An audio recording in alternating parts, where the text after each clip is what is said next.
പ്രസാദം കൊടുക്കും, സത്സംഗവും ധ്യാനവും കഴിച്ച് പ്രസാദം കൊടുക്കുമ്പം ചിലരോട് വിഷമം വന്ന് കരയും. അപ്പോൾ അവരെ കണ്ണൂർ ഒടിച്ച് ഇനിയും കരയുമ്പോൾ മഴയിലിട്ട് ആശ്വസിക്കും. അങ്ങനെ പ്രൈവറ്റ് ട്രാക്ക് നദിയായി. അങ്ങനെ പിന്നെ ആലിംഗനം എന്ന് പറയുമ്പോൾ മാത്രം ഇതിനൊന്നും പറയുകയാണെങ്കിൽ കൊടുക്കുന്ന എടുക്കുന്നതല്ല, അത് ഒരു ഹൃദയങ്ങൾ തമ്മിലുള്ള മീറ്റിങ്ങാണ്. അത് ഒരു പക്ഷാട മുതൽ എങ്ങനെ വർണ്ണിക്കാൻ പറ്റും? അത് ഒരു അനുഭവമാണ്, ക്രമത്തിലൊരു ഭാവമാണ്. കൊടുക്കുന്ന രണ്ടെന്നുള്ള ഭാവമല്ല, 100 കൊടുത്ത് സൂര്യൻ തന്നെ ഉണ്ട്. പല രീതിയിൽ എനിക്ക് അതുപോലെ എന്നിൽ നിന്ന് ഭിന്നമായിട്ട് കാണുന്നത്. അതുകൊണ്ട് കൊടുക്കൽ വാങ്ങലെന്ന് ഞാൻ പറയുന്നില്ല. തീർച്ചയായിട്ടും ഒരു ഫാക്ടറി പോകുന്നതും കൽക്കരി ഫാക്ടറി പോകുന്ന വ്യത്യാസമുണ്ടല്ലോ. കുടിക്കുന്ന വെള്ളം സാധാരണ വെള്ളം വ്യത്യാസമുണ്ടല്ലോ. നമ്മുടെ കെട്ടിപ്പിടിയിൽ അതാണ് അവർക്ക് വരുന്നത്. അത് വേറെ തരംഗങ്ങളാണ്.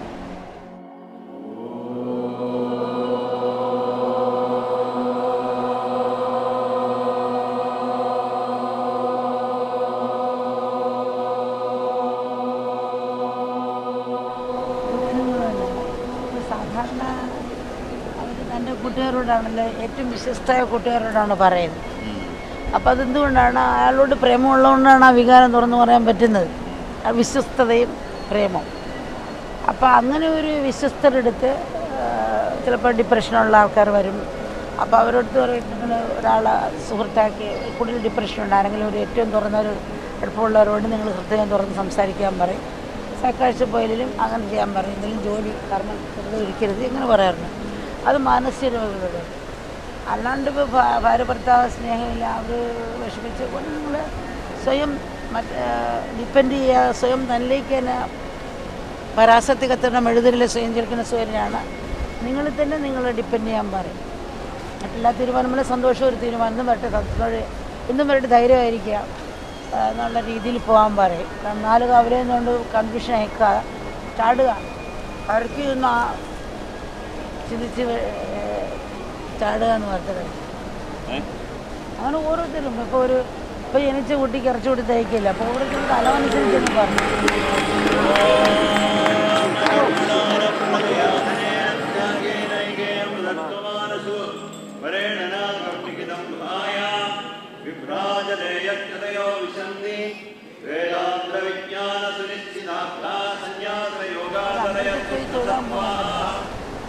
പള്ളി ചർച്ചയിൽ പോകുന്നു. പക്ഷെ ആ തത്വം കൊണ്ട് ഗ്രഹിച്ചു പോകുന്നതുകൊണ്ട് അവർ ഇപ്പോൾ സമുദ്രത്തിൽ പിക്കനിക്ക് പോകുന്നവരുണ്ടല്ലോ, മുങ്ങാൻ ഗ്യാസ് വെച്ചുകൊണ്ട് പോകുന്ന പോലെ അവർ ആ സ്മരണകൾ വെച്ചുകൊണ്ട് പോകും. പിന്നെ അധ്യാത്മം കൊണ്ട് കേൾക്കുമ്പോൾ നീന്ത് പഠിച്ചൊന്നിരെ ആസ്വദിക്കുന്നല്ലാത്തൊന്നും വളർന്നു വീഴും. കാഴ്ചപ്പാടിൽ വ്യത്യാസം ഉണ്ടാകും. ഗുരുവിൻ്റെ സ്വഭാവം മനസ്സിലാക്കി പോകാൻ പറ്റും.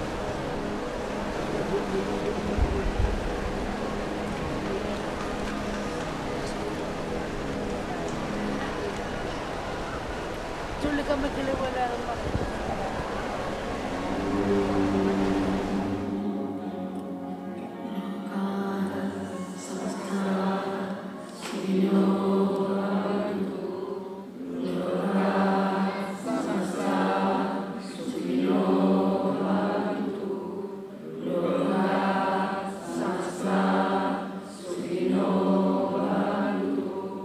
പണ്ടല്ലേ ശരിക്കും പുരുഷമേധാത്വം ഉണ്ടായിരുന്നു. ഇപ്പോൾ കുറവാണല്ലോ. അതുകൊണ്ട് പുരുഷമേധാത്വം ഇപ്പോൾ കുറവാണ്. പക്ഷേ അതുകൊണ്ട് അച്ഛനമ്മമാർക്ക് ഒരുപോലെ ഉണ്ട്. അന്ന് അച്ഛനമ്മമാർ അച്ഛൻ ജോലിക്ക് പോകും, അമ്മ വീട്ടിലാണ്. അതുകൊണ്ട് കുട്ടികളുടെ കൂടുതലും സ്നേഹവും കാര്യങ്ങളും. ഇപ്പോൾ 2 പേരും ജോലിക്ക് പോകണം. ഇപ്പോൾ 2 പേർക്കും തുല്യ പങ്കുകളുണ്ട് അച്ഛനും അമ്മയ്ക്കും. അപ്പോൾ കുട്ടികൾ അവർ ജീവിച്ച് കാണിക്കുക. ഏറ്റവും ഉപദേശവും കൊടുക്കണം, അവർ ജീവിച്ച് കാണിക്കുകയും ചെയ്യണം. പരസ്പരം ആദരവോടുകൂടി ഒരു അവകാശങ്ങൾക്ക് വേണ്ടി മാത്രമല്ല ലൈഫ് കൊണ്ടുകൊണ്ട് അതിൻ്റെ കൂടെ ആദരവോടും ഉണ്ടാകും. അവകാശങ്ങൾ അഹങ്കാരവും ഞാനെന്ന ഭാവം ഉണ്ടാവുള്ളൂ. എല്ലാം തനിക്ക് വേണം, നിൽക്കുന്നതിൻ്റെ ആദരവ് വരുമ്പോൾ മറ്റവനെ കൂടുതൽ പരിഗണിക്കാനൊരു ഭാവം ഉണ്ടാകും. അപ്പോൾ അച്ഛനും അമ്മയാണ് ആദ്യം അത് കാണിച്ചു കൊടുക്കണം. ജീവിച്ച് കാണിച്ചും ഉപദേശിച്ച് കൊടുക്കുക. പിന്നെ പണ്ടത്തെ അച്ഛനമ്മമാർ ഇപ്പോൾ ഒത്തിരി വ്യത്യാസമുണ്ടല്ലോ ആണുങ്ങൾ. പിന്നെ അവർ ജോലിക്ക് പോകുന്നതുകൊണ്ട് ഭാര്യമാർ അച്ഛനും അമ്മയ്ക്ക് ഒരു തുല്യ പങ്കുണ്ട്. പക്ഷെ അമ്മ ഒന്നുകൂടി ഒരു കുടിനടുത്ത് പ്രസവിച്ചുകൊണ്ട് ഒന്നുകൂടി ക്ഷമയും കരുണയും വേണം. അച്ഛന് രണ്ടുപേരും തുല്യ പങ്കെടുക്കുന്നത് നല്ലതാണ്. പക്ഷെ അമ്മ ശ്രദ്ധിച്ചുകൊണ്ട് കുറച്ചുകൂടെ ക്ഷമിച്ചു മാത്രമാണ്.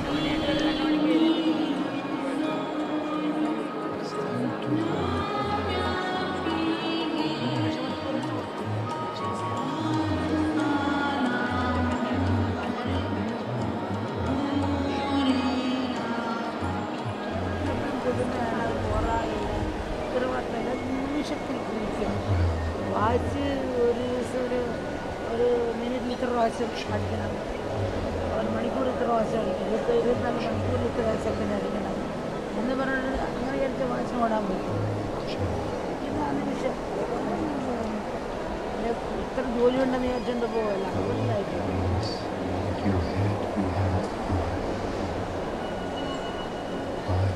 പക്ഷെ ഇപ്പോഴും മാതൃകയാണ് ശ്രമിക്കുന്നത്. എപ്പോഴും മാതൃകയാണെന്നാണ് ഭാരങ്ങളായിട്ടൊന്നും ചിന്തിക്കാറില്ല. പ്രേമത്തിൽ ഭാരമില്ലല്ലോ. ഗർഭിണി പ്രേമത്തിൽ തൻ്റെ കുഞ്ഞിനെ താങ്ങുന്ന ഭാരമായിട്ട് തോന്നുന്നു ഇല്ല. എപ്പോഴും ഒരു ആസനമാണ്. എനിക്കാകുമ്പോൾ അത് കുഞ്ഞിനെ പറ്റിയുള്ള ആനന്ദവും സന്തോഷമാണ്, അനുഭൂതിയാണ്. ടോപ്പ് കുഞ്ഞ് ഒരു മിനിറ്റിൽ ഇത്ര സെക്കൻഡ് അടിക്കണം. ഇങ്ങനെ ഇട്ട് പോവല്ലോ. ഒരു മണിക്കൂറിൽ എത്രയാണ്, ഒരു ദിവസത്തേക്ക് എത്രയാണ് നമ്മളുടെ ആടാരും നമ്മൾ വിചാരിച്ചിരുന്ന ഓരോ മിനിറ്റ് ഈ നിമിഷമാണ്. അതുപോലെ എനിക്ക് ഈ നിമിഷമാണ്, ഒരു നിമിഷത്തിൽ ജീവിക്കാമെന്നാണ് നമ്മൾ അതങ്ങ് നടന്നുകൊണ്ടു ആ വാച്ച് 2 എക്സാമ്പിളും അറിയില്ല. പ്രേമത്തിന് ഭാരമില്ല.